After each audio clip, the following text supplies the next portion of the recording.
चलिए स्वागत करता हूँ आपका अपना YouTube चैनल मैथ्स अड्डा सारण में। चलिए मैं आ गया एक नया सेशन लेके। आज हम देखने वाले हैं प्रोबेबिलिटी। प्रोबेबिलिटी, ठीक है, यानी कि प्रायिकता। क्या होता है? प्रायिकता। एक हमारे भाई ने कमेंट किया था कई बार कि सर प्रोबेबिलिटी थोड़ा पढ़ा दीजिए, तो मैंने बोला क्यों ना, प्रोबेबिलिटी का पूरा बेसिक से थ्योरी प्लस किस तरह का प्रश्न रेलवे में पूछे जाते हैं हम वो पूरा करने वाले हैं। तो चलिए, अगर आप हमारे चैनल पर नए हैं तो चैनल को सब्सक्राइब कर लें और वीडियो को अंत तक देखें ताकि आपको फायदा मिल सके। देखिए रेलवे में कहाँ कहाँ से क्वेश्चन प्रोबेबिलिटी से बनते हैं। देखिए पहला बनता है किससे? ताश के पत्ता से, यानी कि ताश के पत्ता से बनता है। दूसरा आपका बनता है पासा से। किससे बनता है? पासा से। उसके बाद बनता है कॉइन से। किससे? सिक्का से।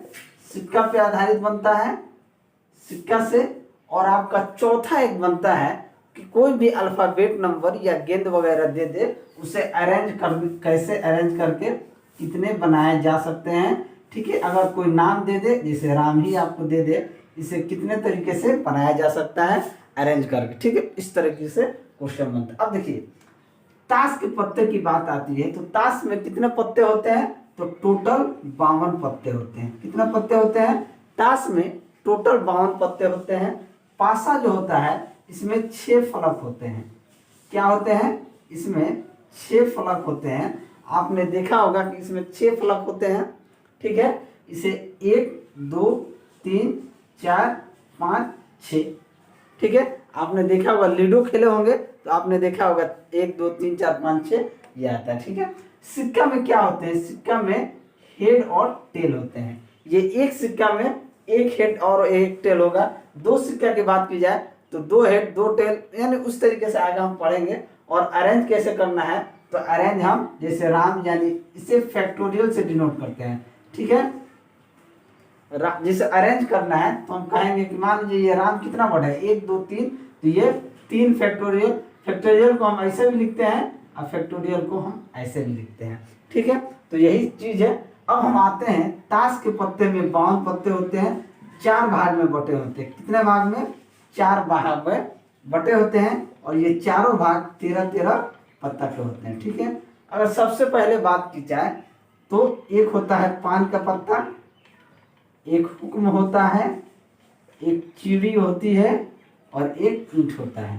ठीक है, इन सभी में 13-13 होते हैं। ठीक है, अब इसमें इक्का नहीं होता है। क्या होता है? ए होता है, एस होता है।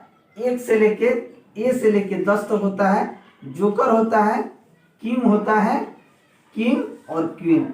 देखिए ये तो 10 हो गया, 11 12 13, यानी इसमें भी सेम, इसमें भी सेम, इसमें भी सेम, इसमें भी सेम, यानी इन सभी में क्या होता है?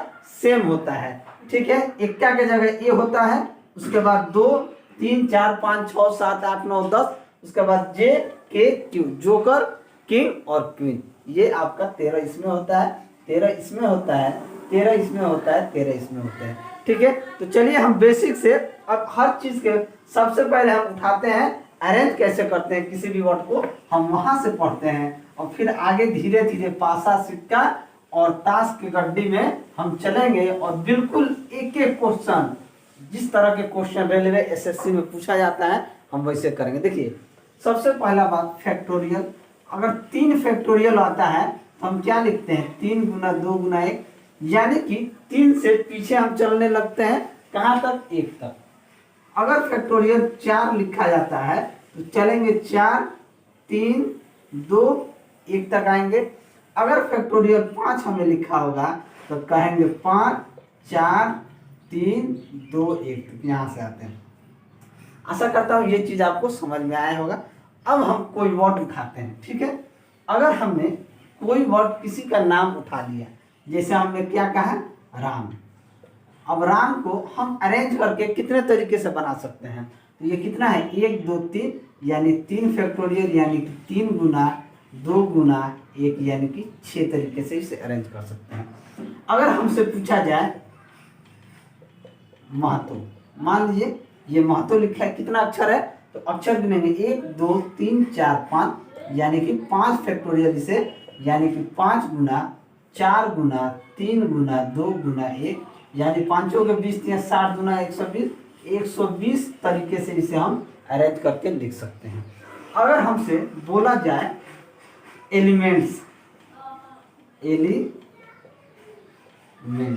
ठीक है, अगर हमसे एलिमेंट्स पूछा जाए, ठीक है, तो ये देखिए 1 2 3 4 5 6 7 8, कितना फैक्टोरियल है? 8 फैक्टोरियल।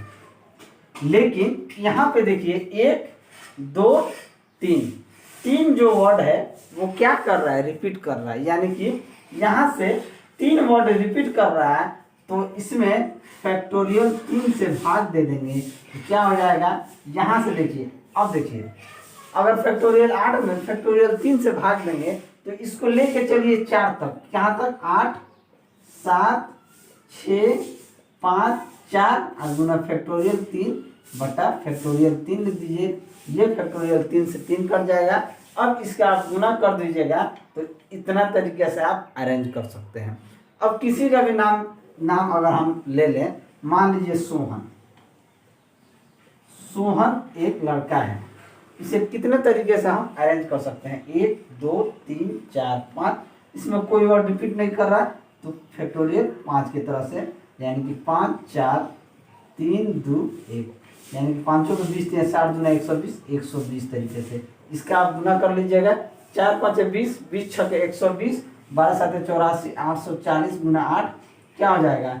8 को 32 के 2 हाथ में 3 8 64, 64 और 3 67, यानी 6720 तरीके से इसे अरेंज करके हम लिख सकते हैं। आइए कुछ और भी है उसे भी हम देख लेते हैं। चलिए अगर हम देखें कि टाइगर अगर हमें लिखा मिले टाइगर, इसे कितने तरीके से अरेंज कर सकते हैं? तो 1 2 3 4 5, यानी कि 5 फैक्टोरियल से कर सकते हैं। 5 फैक्टोरियल का मान कितना होता है? 120 होता है। अगर मान लीजिए हमसे बोला जाए एप्पल, APPLE एप्पल, इसे कितने तरीके से हम अरेंज करके लिख सकते हैं? तो देखिए 1 2 3 4 5, ये 5 फैक्टोरियल से हम लिख सकते हैं। लेकिन यहाँ पे 2 वर्ड जो है वो रिपीट करे, जितना वर्ड जो रिपीट करेगा ना उससे उसमें भाग दे दीजिए। अब इस फैक्टोरियल में फैक्टोरियल 2 से भाग दे देंगे तो 5 फैक्टोरियल में क्या होता है? 120 और ये 2, यानी इसे कितने तरीके से अरेंज कर सकते हैं? तो 60 तरीके से कर सकते हैं। अगर हमसे पूछा जाए मून, MOON, मून को हम क्या लिख सकते हैं? मून को हम लिख सकते हैं फैक्टोरियल 4, 1 2 3 4, और यहाँ पे ओ कितना बार रिपीट कर रहा है? तो 2 बार, तो 2 फैक्टोरियल से भाग दे देंगे तो हमारे पास क्या आ जाएगा? 4 तियां 12 आ जाएगा। क्या आ जाएगा? 4 तियां 12 आ जाएगा। ठीक है, यानी कि जो संख्या रिपीट करे, टोटल संख्या जोड़ लीजिए कितना है। अगर हम कोई वर्ड लेते हैं, लंबा सा लेते हैं, एलिफेंट लेते हैं, ELEPHANT। अब देखिए इसमें 2 एलिफेंट, ठीक है, तो एलिफेंट कितना अक्षर है? 1 2 3 4 5 6 7 8, तो ये कितना होगा टोटल? तो फैक्टोरियल 8 होगा। और इसमें डबल ई 2 बार है तो इसे 2 फैक्टोरियल से भाग दे देंगे, ये हमारा आंसर आ जाएगा। देखिए जो जितना वर्ड रिपीट करेगा ना उतना वर्ड से उसमें भाग दे दीजिएगा, आपका अरेंजिंग वो उतना आ जाएगा। ठीक है, आशा करता हूँ कि ये चीज़ आपको बहुत अच्छा से समझ में आया होगा। चलिए आगे हम अगला में टाइप जो है उसको हम देख लेते हैं। ठीक है, चलिए जानते हैं अब हम क्या देखते हैं। चलिए अब हम जानते हैं कि प्रोबेबिलिटी का फॉर्मूला क्या होता है। अगर हम प्रोबेबिलिटी का फॉर्मूला देखें तो प्रोबेबिलिटी का फॉर्मूला हम कह सकते हैं शर्त बटा कुल संख्या। कुल संख्या कह सकते हैं, क्या शर्त दिया है, या कह सकते हैं आने की संभावना बटा कुल संभावना। क्या हो जाएगा? कुल संभावना, आने की संभावना बटा कुल संभावना। अब देखिए हम आते हैं कॉइन्स में। अगर कॉइन्स में देखते हैं यानी कि सिक्का में, कॉइन्स यानी कि सिक्का। अब एक सिक्का अगर हम उछालेंगे, एक सिक्का अगर हम उछालते हैं तो उसमें आने की संभावना क्या हो सकती है? एक हेड आ सकता है, या एक टेल आ सकता है। अगर आपने सिक्का को ऐसे उछाला, जैसे हम लोग बचपन में क्रिकेट या कोई भी गेम खेलते हैं, तो चले पहले मैं खेलूंगा ये टेल, चल हेड टेल कर लेते हैं। हेड टेल होता है हेड मेरा, टेल तुम्हारा। तो आने की संभावना क्या होती है, या तो हेड आएगा या तो टेल आएगा, दोनों तो एक साथ आएगा नहीं। तो एक सिक्का जब उछालेंगे, एक सिक्का जब हम उछालेंगे, सिक्का उछालेंगे, तो आने की संभावना एक सिक्का उछालने पर आने की जो संभावना होगी, आने की संभावना जो होगी वो क्या होगी, 2 के पावर 1 होगी। याद रखिएगा, अगर हम 2 सिक्का उछालने पर आने की संभावना क्या होगी, 2 का स्क्वायर होगी। अगर हम 3 सिक्का उछालते हैं तो उछालने पर आने की संभावना क्या होगी, 2 के पावर 3 होगी।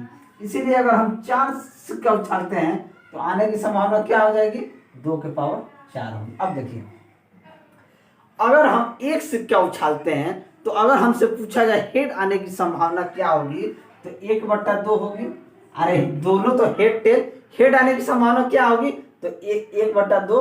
अगर टेल आने की संभावना भी पूछा जाए तो वो भी क्या होगी, 1/2। तो देखिए, एक सिक्का उछालने पर आने की संभावना क्या हो सकती है, 2 के पावर 1 यानी कि 2। 2 सिक्का उछालने पर आने की संभावना क्या हो सकती है, 2 के पावर 2। 3 सिक्का उछालने पर क्या हो जाएगी, 2 के पावर 3। और 4 सिक्का उछालने पे क्या संभावना होगी, 2 के पावर 4। यानी कि अगर सिक्का उछाला जाए तो ये क्या हो जाएगा, जितना सिक्का उछाला जाए संभावनाएं उतनी होगी। तो अगर n सिक्का उछाला जाए तो संभावना क्या होगी, 2 के पावर n। इसको दिमाग में रखिएगा, जितना सिक्का उछाला जाए उसकी संभावना क्या होगी, 2 के पावर n होगी। चलिए ये क्वेश्चन देखते हैं कि एक सिक्का उछालने पर हेड आने की संभावना क्या होगी। हमने क्या कहा था, एक सिक्का उछाला जाएगा तो एक हेड आएगा और एक टेल आएगा। एक सिक्का में एक हेड होगा एक टेल होगा, ठीक है। तो एक सिक्का उछालने पर हेड आने की संभावना क्या होगी, एक सिक्का पे हमने क्या कहा था, 2 के पावर 1, यानी कि नीचे तो 2 होगा और एक आने की संभावना क्या होगी, एक ही आने के, तो 1/2 होगा। एक सिक्का उछालने पर टेल आने की संभावना भी क्या होगी, अब एक हेड है एक टेल है, तो प्रायिकता तो नीचे टोटल क्या संभावना है, 2 आने की, लेकिन टेल क्या आएगा, एक ही आएगा, तो 1/2 हमारा आंसर हो जाएगा। अब जब 2 सिक्का उछालने पर हेड आने की संभावना क्या होगी, 2 सिक्का अगर आप उछालिएगा तो एक पे हेड आ सकता है, ये भी संभावना है। एक पे हेड आ जाएगा, एक पे टेल आ जाएगा, एक पे टेल आ जाएगा, दूसरे पे हेड आ जाएगा, या दोनों पे टेल आ सकता है। ये 2 सिक्का जब आप उछालिएगा तो यही आपकी संभावना हो सकती है, या तो एक पे हेड आ जाए, या हेड टेल आ जाए, टेल हेड आ जाए, या टेल टेल आ जाए। तो टोटल 2 सिक्का उछालने पे कितनी संभावना होगी, तो नीचे तो 4 होगी और हेड आने की प्रायिकता क्या हो जाएगी, 2 हो जाएगी, यानी कि 1/2 होगा, ठीक है। अगर हम टेल आने की संभावना देखें तो टेल भी आने का, अगर 2 सिक्का आप उछालते हैं तो उस पर क्या आपका होगा कि 2 सिक्का जब उछालेंगे तो या तो टेल टेल आ जाए या तो टेल हेड आए, यही हो सकता है। 2 सिक्का को जब आप उछालिएगा तो यही हो सकता है। इसमें भी क्या हो जाएगा, 2/4 यानी कि 1/2। यानी कि आपको हमने बताया था कि एक सिक्का 2 के पावर n संभावना होगी, जितना सिक्का उछालिएगा। एक सिक्का उछालिएगा तो 2 संभावना हो सकती है, 2 उछालिएगा तो 4 होगा, 3 उछालिएगा 2 के पावर 3 यानी कि 8 टोटल संभावनाएं होगी। आइए अब 3 पे कुछ प्रश्न हम कर लेते हैं। अगला क्वेश्चन देखते हैं कि 3 सिक्का उछालने पर तीनों पे हेड आने की कितनी संभावना है।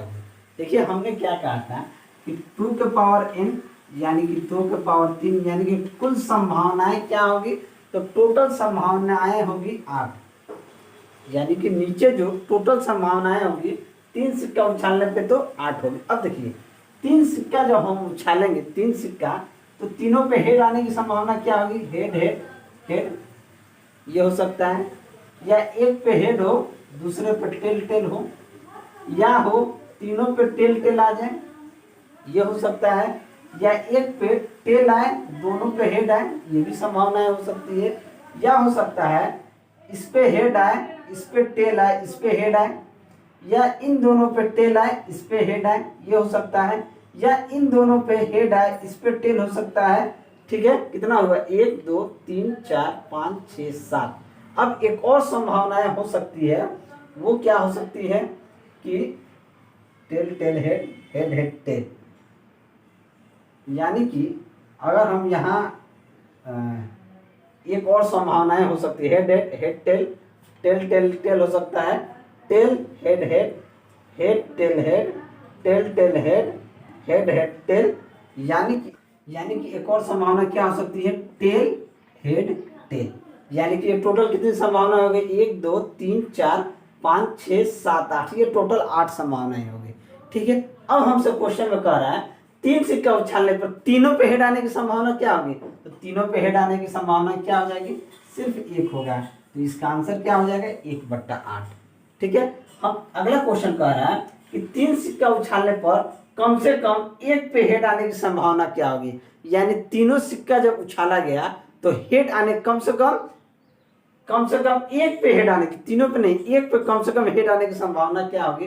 देखिए 1 पे हेड आने की संभावना 1 2 3, इन दोनों में 4 5 6 7, यानी कि कम से कम 1 पे हेड आने की संभावना क्या हो जाएगी, 7/8 हो जाएगी। क्या हो जाएगी, 7/8। अब देखिए इसी क्वेश्चन में हमसे पूछा जाए कि कम से कम तीनों पे टेल आने की संभावना क्या होगी, तो तीनों पे टेल आने की संभावना क्या होगी, सिर्फ 1 होगी। तो टेल आने की संभावना अगर तीनों पे पूछा जाए तो वो भी क्या हो जाएगी, 1/8 ही हमारा होगा। अगर हमसे पूछा जाए 3 सिक्का उछालने पे टेल आने की किसी कम से कम 1 पे टेल आने की संभावना पूछा जाए, कम से कम 1 पे टेल आने की संभावना अगर इसमें पूछा जाए तो देखिए 1 2 3 4 5 6 7, उसमें भी क्या आंसर होगा, 7/8 हो जाएगा। ठीक है, वो भी हमारा आंसर क्या हो जाएगा, 7/8 ही होगा, क्योंकि कम से कम 1 पे टेल आने की संभावना क्या हो जाएगी, 7/8 होगी। चलिए अगला क्वेश्चन देखते हैं कि यदि 3 सिक्कों को उछाला जाता है तो एक पर टेल आने की प्रायिकता क्या होगी, टेल आने की प्रायिकता पूछ रहा क्या होगी। आप जानते हैं कि 3 सिक्कों की, इससे पहले भी हमने क्वेश्चन किया कि 2 के पावर 3 यानी क्या, टोटल संभावनाएं क्या होगी, टोटल संभावनाएं 8 होगी, टोटल संभावनाएं 8 होगी। अब कह रहा है कि 1 पर टेल आने की, यानी कि एक ही पर टेल आना चाहिए, 2 पे नहीं। तो 1 पर टेल आने की संभावना देखिए, एक तो यहाँ पे है 1 पर टेल आने की संभावना, एक वहां पे है टेल, दूसरा टेल यहाँ पे है 2, तीसरा टेल आपका यहाँ पे है 3, यानी कि 8 में से 3 पे 1 टेल आने की संभावना क्या आ जाएगी, 3/8 हो जाएगी। ठीक है, तो आशा करता हूँ ये वीडियो आपको बहुत अच्छा लगा होगा। अगर वीडियो आपको अच्छा लगा हो तो वीडियो को लाइक करें, दोस्तों में शेयर करें। अगर आप चैनल पे नए हैं तो चैनल को सब्सक्राइब करें। चलिए मिलते हैं अगले वीडियो में, तब तक के लिए जय हिंद।